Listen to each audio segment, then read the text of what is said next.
కదా అని కాగితాలు ఎడితే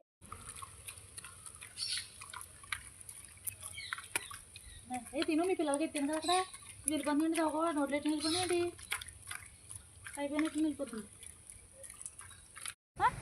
ఎక్కడికెళ్ళా నువ్వు చెప్పు? ఎక్కడికెళ్ళా? ఎవరికెళ్ళావమ్మా? అన్నం తింటలేవా? బాగున్నాయి బాగుంది తింటాను.